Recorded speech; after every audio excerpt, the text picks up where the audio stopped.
Assalamualaikum warahmatullahi wabarakatuh. Apa kabar semuanya?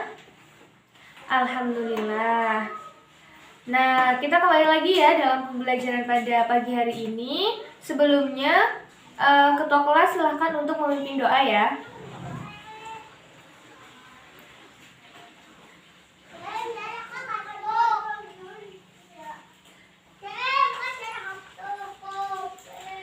Semoga dengan berdoa pelajaran kita nanti dapat berjalan dengan baik dan lancar. Selanjutnya Ibu akan mengabsen ya. Siapa yang hari ini tidak berangkat? Sinta. Oh, Sinta kenapa tidak berangkat? Sakit. Ada lagi?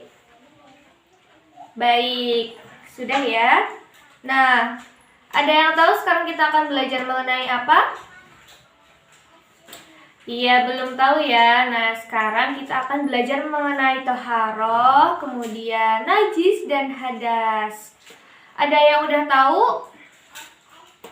Iya, hari ini kita akan belajar itu dan menambah wawasan kita tentang toharoh, najis, dan hadas. Untuk selanjutnya, Ibu akan membagi kelas ini untuk 3 kelompok. Ya, sebelah sana, tengah, sama sebelah kanannya Ibu. 3 kelompok ya. Yang kiri membahas tentang toharoh, yang tengah tentang najis, dan yang sebelah kanan Ibu membahas tentang hadas. Yuk, dibagi kelompok dulu. Sudah ya? Nah, sekarang kalian berdiskusi mengenai tema yang sudah Ibu kasih tadi ya. Yang toharoh, najis, dan hadas. Jangan lupa, nanti setelah ini kita akan berdiskusi mengenai 3 tema tersebut. Ya, sekarang Ibu kasih waktu 15 menit untuk mendiskusikannya. Gimana? Sudah cukup ya diskusinya? Oh, kurang waktunya, nggak apa-apa. Yang penting kita berdiskusi dulu ya. Nah, sekarang Ibu akan memberikan pertanyaan kepada masing-masing kelompok. Aduh, jangan ribut dong. Ibu kan sedang menjelaskan dan mau tanya, oke? Kalian tenang dulu, nanti ditanya satu-satu, tenang aja, oke? Ya udah ya. Kepada kelompok 1 toharoh, kepada siapa ya? Panca deh. Pengertian toharoh itu apa?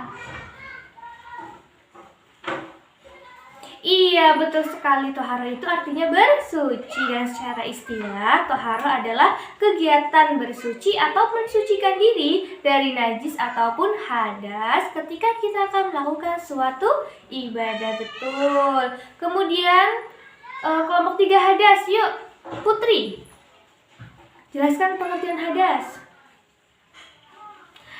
Iya, betul sekali. Hadas itu adalah suatu yang kotor ataupun tidak suci, sehingga tidak dapat dilakukan suatu ibadah gitu. Kemudian yuk yang tengah, najis. Pengertian najis coba Eka. Iya, pengertian najis dan hadas sebenarnya itu hampir sama, yaitu suatu yang kotor sehingga tidak bisa dilakukannya suatu ibadah karena terkena najis. Iya, betul sekali. Nah, Ibu akan sedikit menambahkan mengenai najis dan hadas. Nah, hadas itu ada 2, hadas kecil dan hadas hadas besar. Yang pertama, ada yang tahu contoh dari hadas kecil?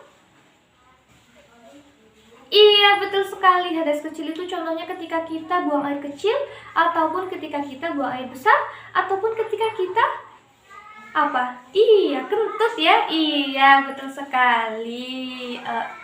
Kemudian kalau hadas besar itu yang pertama contohnya haid, kemudian melahirkan, nifas, itu adalah hadas besar. Betul sekali. Nah, sekarang yang najis.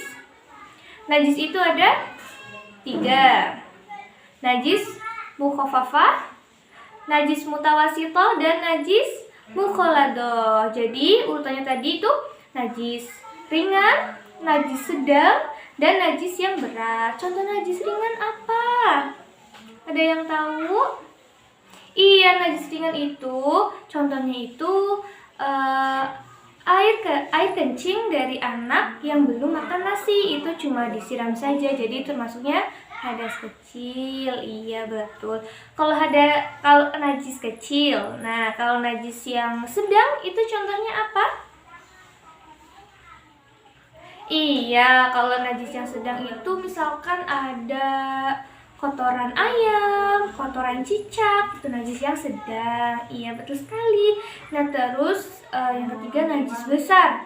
Najis besar itu contohnya ketika kita terkena air liur anjing ataupun babi. Kita harus mensucikannya dengan debu. Betul sekali. Nah, itu ya anak-anak materi hari ini yang dapat Ibu sampaikan. Kemudian Ibu mau tanya nih, ada satu pertanyaan yang mungkin kalian bisa jawab ya. Apa perbedaan hadas dan najis? Iya, belum tahu ya. Iya, sekarang Ibu jelaskan ya. Jadi, najis itu biasanya berwujud, ada bentuknya. Betul sekali, ada bentuknya. Misalkan ada kotoran ayam, itu kan ada bentuknya, itu namanya najis. Tapi kalau hadas itu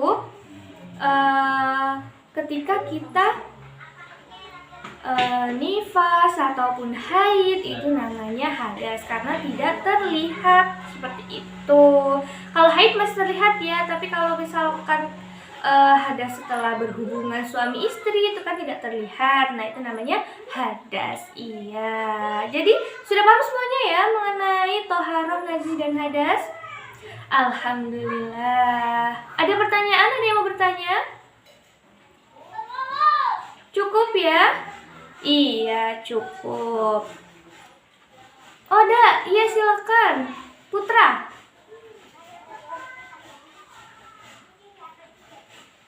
Oh, pertanyaannya jadi seperti ini.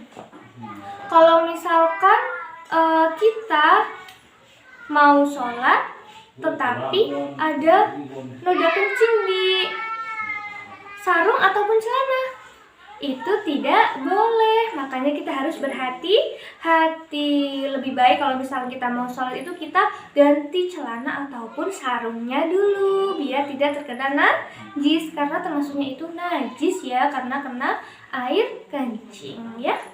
Begitu? Ada yang mau ditanyakan lagi? Cukup? Iya, cukup ya. Itu saja ya yang dapat Ibu sampaikan untuk materi hari ini. Pasti banyak kesalahan, Ibu mohon maaf yang sebesar-besarnya. Kalian hebat. Sekian dari Ibu. Wallahul muwaffiq ila aqwamit thoriq. Assalamualaikum warahmatullahi wabarakatuh.